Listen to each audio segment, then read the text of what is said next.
I'd like to help kick off the premiere of an exciting new comedy show starring Tom and Dick Smothers. So now out to Hollywood, where we present the vastly talented Tom and Dick Smothers. The Smothers Brothers Comedy Hour wasn't just a television show, it was a cultural lightning rod. Running from 1967 to 1969, it was the place where comedy collided with counterculture, where folk singers and psychedelic rockers shared the stage with bold political satire, and where censorship became the show's most frequent guest star. Behind the laughter and banter of Tom and Dick Smothers was a defiant resistance to the status quo. While the show appeared polished on the surface, beneath it, battles with CBS raged, resulting in last-minute edits, canceled segments, and eventually, an abrupt cancellation that shocked a generation. But here's the twist. One of the most chaotic and unforgettable moments, a scene so wild it looked staged or edited, wasn't touched at all. When The Who blew up the stage, literally, it wasn't special effects or television trickery. It was real. The chaos, the destruction, and the stunned silence that followed, all caught on tape, exactly as it happened. So what else flew under the radar on this groundbreaking show? Let's take a closer look. In September 1967, The Who's American network television debut on the Smothers Brothers Comedy Hour became an unforgettable moment in rock history due to an explosive incident that perfectly captured their wild, rebellious image. Already famous for their destructive live shows, The Who took chaos to a whole new level during their performance of My Generation. Keith Moon, known for his manic energy and love of pyrotechnics, packed his drum kit with far more explosives than anyone had expected, especially the show's producers. When the fuse was lit, the result was a deafening blast that sent shockwaves through the studio. The explosion was so powerful that it reportedly caused permanent hearing damage to guitarist Pete Townshend and physically launched Moon off his drum throne.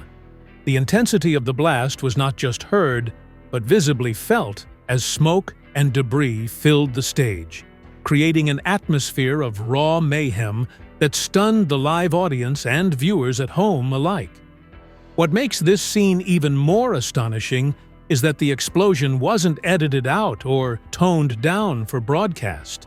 Instead, CBS aired the moment in full, unfiltered chaos, something unimaginable on today's highly controlled and safety-conscious television networks.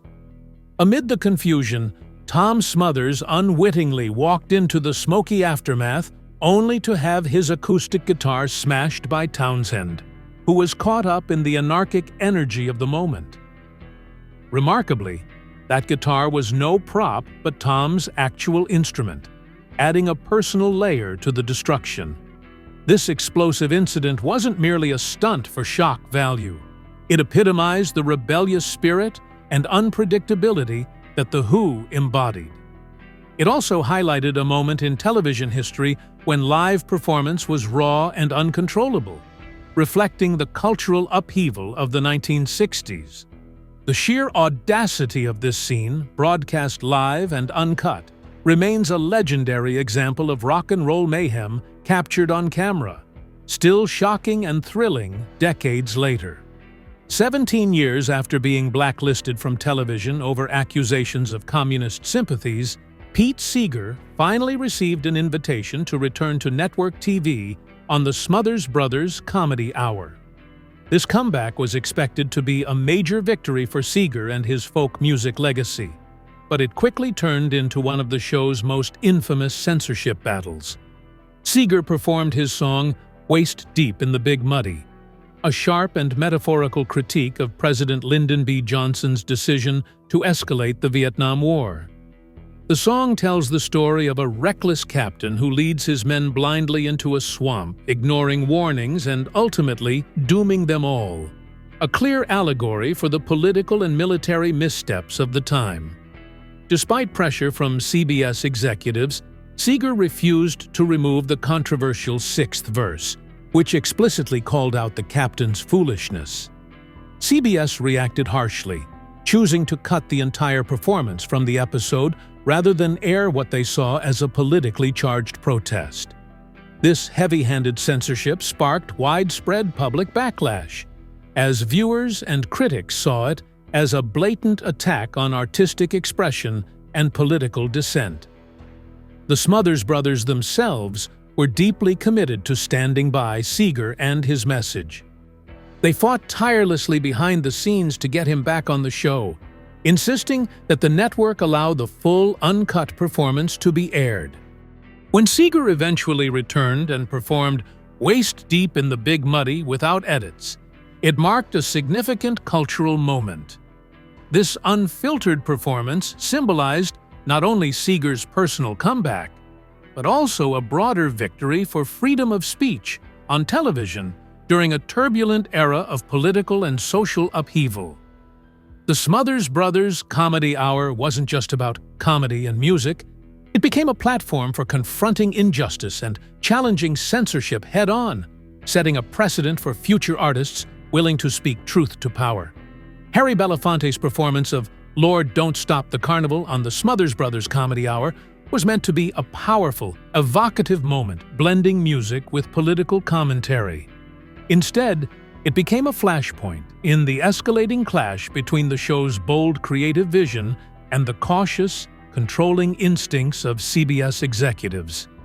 As Belafonte sang, the background visuals featured harrowing footage of the violent chaos that erupted during the 1968 Democratic National Convention in Chicago. This stark contrast of melodic, soulful music set against images of police brutality and political unrest created a haunting, unvarnished critique of America's turbulent social and political climate. CBS, anticipating the controversy that would arise from airing such a politically charged segment, chose to pull the entire performance before it ever reached television screens. This wasn't a minor edit or a decision made to tone down a few words. It was a wholesale removal of a powerful artistic statement. For the Smothers Brothers and their creative team, the censorship was a direct assault on the show's very identity. Their program was never designed to be just light entertainment. It was a platform to challenge, provoke, and push boundaries during one of the most volatile periods in American history. The anger and frustration within the Smothers camp ran deep. The erased segment symbolized the constant struggle they faced against the network's desire to sanitize content and avoid upsetting the status quo. The Smothers Brothers had repeatedly clashed with CBS over issues of censorship, but the Belafonte incident stood out as particularly egregious. It highlighted the extent to which the network was willing to suppress dissenting voices and controversial political content to maintain control over its programming. Though the segment was never broadcast on CBS, the footage eventually resurfaced decades later, becoming a poignant artifact of resistance. It serves as a stark reminder of the cultural battles waged during the 1960s between artists, activists, and mainstream media. The belated release of this footage illuminated how television networks like CBS often prioritized corporate caution over artistic freedom and social critique. Another pivotal moment contributing to the demise of the Smothers Brothers Comedy Hour involved the comedian David Steinberg and his provocative sermons.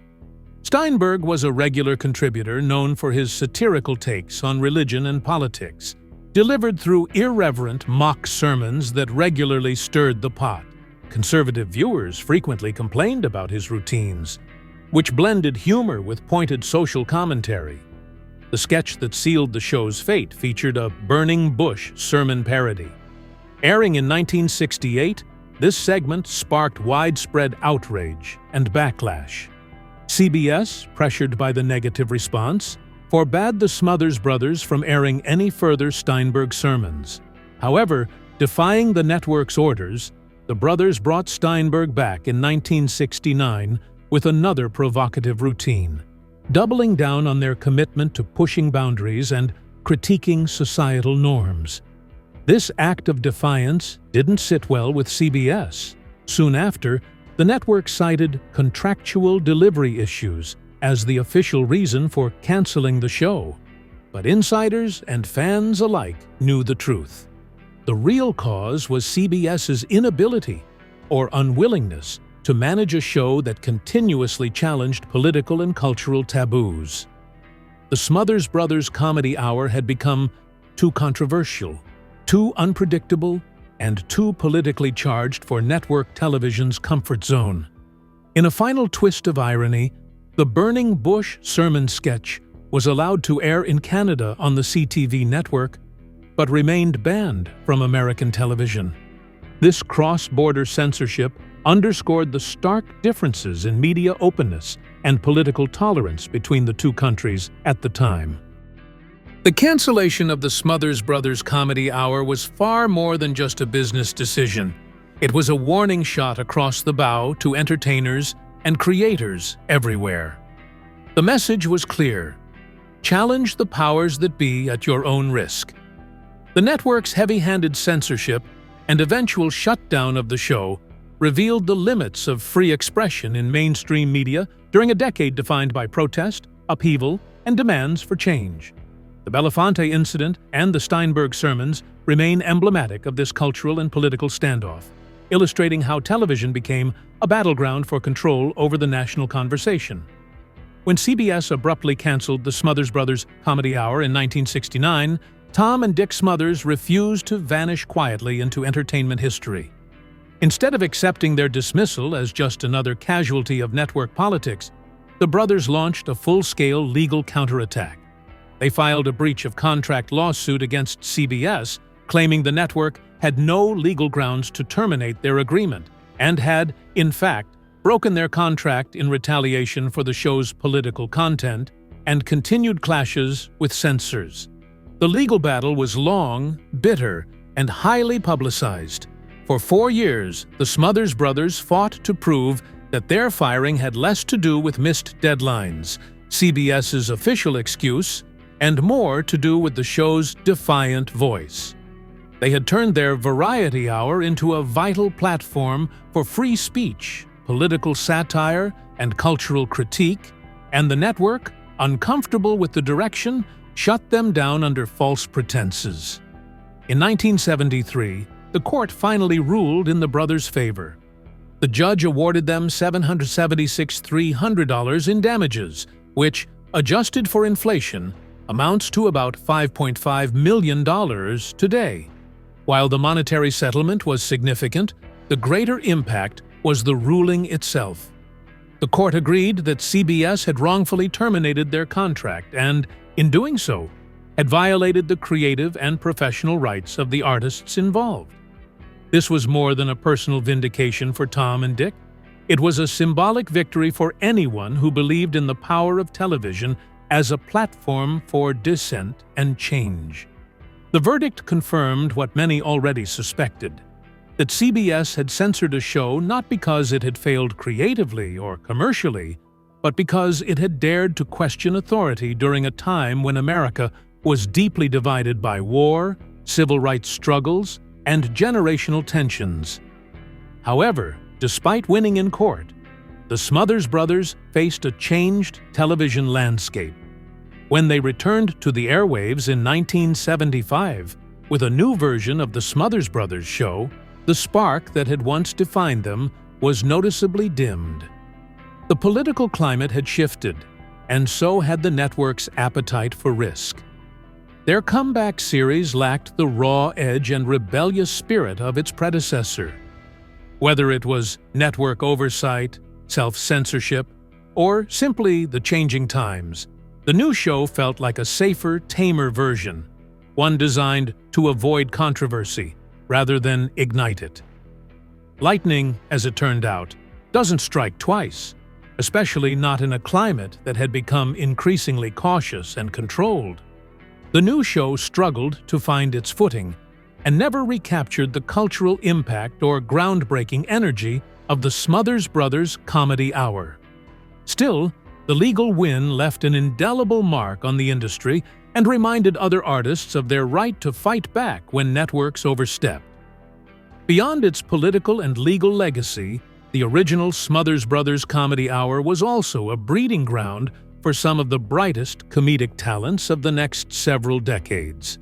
Long before they became household names, now legendary comedians and writers were cutting their teeth in the show's writer's room and on its stage. Steve Martin got his start writing for the show, crafting surreal and absurd sketches that hinted at the brilliance he would later bring to stand-up comedy and film. Rob Reiner, who would go on to direct classics like This Is Spinal Tap and The Princess Bride, was part of the writing staff. Bob Einstein, later famous for his character Super Dave Osborne and for his role as Marty Funkhauser on Curb Your Enthusiasm, was also there in the early days, honing his unique comedic persona. Lorenzo Music, who later became the voice of Garfield and created The Bob Newhart Show, contributed his distinct sensibility.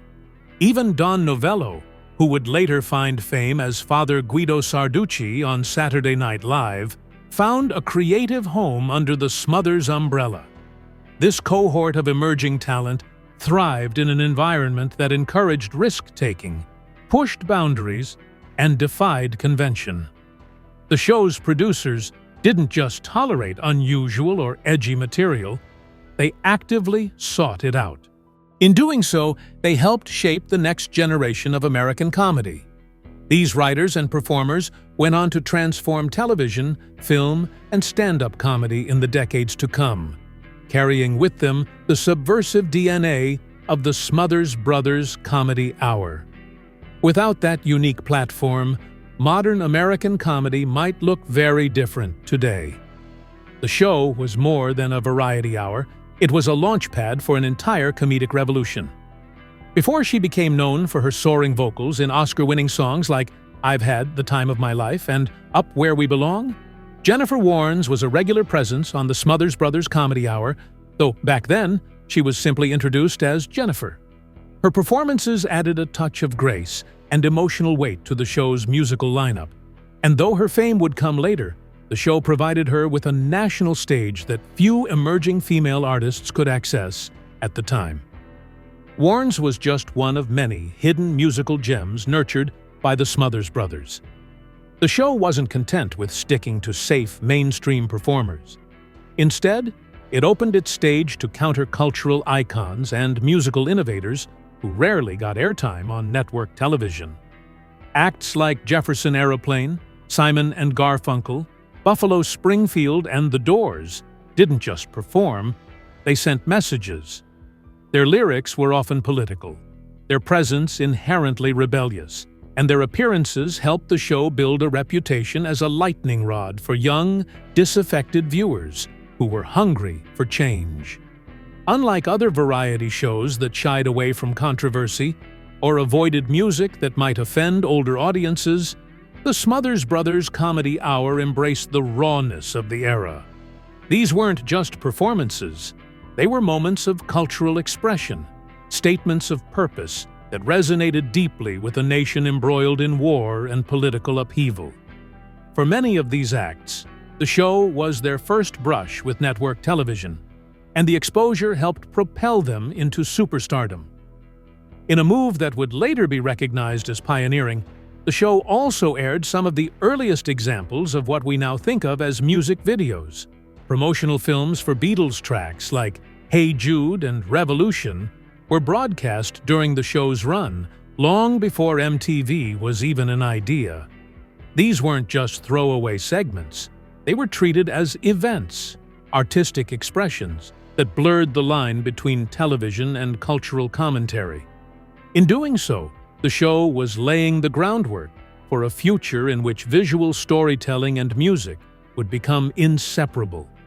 One of the most emotionally charged moments on the show came courtesy of folk legend Joan Baez. During one appearance, Baez dedicated a performance to her husband, David Harris, who had just been imprisoned for refusing to be drafted into the Vietnam War. The Smothers Brothers gave her the platform to make the tribute, honoring their commitment to using their show as a space for honest political reflection. But CBS had other ideas. While the network allowed Baez to mention that her husband was in jail, they drew the line at letting her explain why. The reason Harris's act of civil disobedience was censored from the broadcast. In that small omission, a powerful act of protest was sanitized into a vague, neutered anecdote. The meaning behind Baez's words was erased, robbing the tribute of its political resonance and reducing it to sentimentality. The Smothers brothers pushed back, demanding that the truth be aired. But CBS refused. The moment underscored just how fraught the show's relationship with its parent network had become. For CBS, even acknowledging the reason for Harris's imprisonment was too dangerous. It wasn't rebellion they feared, it was honesty. And in their attempt to control the narrative, they revealed their discomfort with a generation demanding to tell its own story. Tom Smothers passed away at age 86 after a battle with cancer, and his brother Dick shared a heartfelt message that reminded the world of their bond. Our relationship was like a good marriage. We were truly blessed. Over the years, they remained close and continued to perform together. Their relationship, like their comedy, was built on contrast. Tom, the firebrand. Dick, the straight man. Yet it worked because of trust and love. The Smothers brothers weren't just entertainers. They were cultural warriors who risked everything to speak truth on primetime television. And in doing so, they left behind more than just a show. They left a legacy. The Smothers Brothers Comedy Hour was more than jokes and folk music. It was a battleground where free speech, censorship, music, and political defiance collided on live television. While some scenes were edited or buried, others, like The Who's explosive performance, made it to air exactly as they happened, shocking millions. The show didn't just push boundaries, it shattered them. If you're as stunned by what we uncovered as we are, make sure to like, comment, and subscribe for more deep dives into forgotten moments of television history. And let us know what moment from the Smothers Brothers Comedy Hour shocked you the most.